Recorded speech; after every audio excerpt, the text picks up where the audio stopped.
मुंबई मनपात महायुतीचाच महापौर होणार, मुख्यमंत्री देवेंद्र फडणवीसांचा ठाम विश्वास.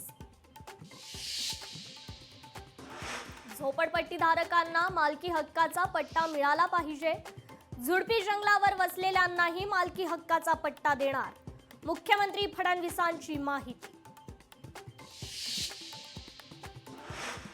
मुंढवा जमीन व्यवहार प्रकरणी अजित पवारांनी मांडली भूमिका, अधिकाऱ्यांनी त्यावेळी नकार द्यायला हवा होता.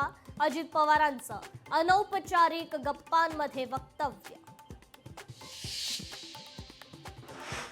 आपल्या पुत्रानं गुन्हा केलाय, आता सामोरे जा, राऊतांनी अजित पवारांवर साधला निशाणा. अधिवेशनादरम्यान राज ठाकरेंचं मुख्यमंत्र्यांना पत्र, लहान मुलं बेपत्ता होण्याच्या प्रकरणात मोठी वाढ, मुलं बेपत्ता यावर सरकार नेमकं काय कारवाई करतंय, राज ठाकरेंचा पत्रातून मुख्यमंत्री फडणवीसांना सवाल. आज अधिवेशनाचा 6वा दिवस, विविध मुद्द्यांवरून आजही अधिवेशन गाजणार. विरोधक अनेक मुद्द्यांवरून सरकारला घेरण्याच्या तयारी.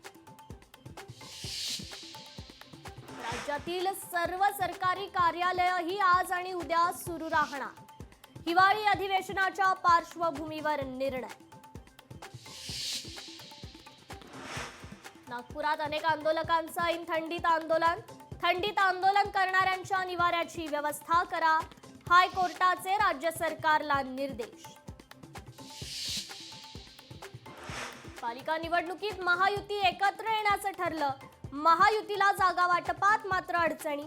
ठाकरेंच्या सेनेकडील काही जागा शिंदेंना देण्यास भाजपचा विरोध. रविवारी मुंबई लोकलच्या वेळापत्रकात मोठे बदल, मध्य पश्चिम आणि ट्रान्स हार्बर मार्गांवर उद्या मेगा ब्लॉक. विविध अभियांत्रिकी देखभालीच्या कामांसाठी ब्लॉक. लोकशाही मराठी ऐका, पहा, जागरूक रहा.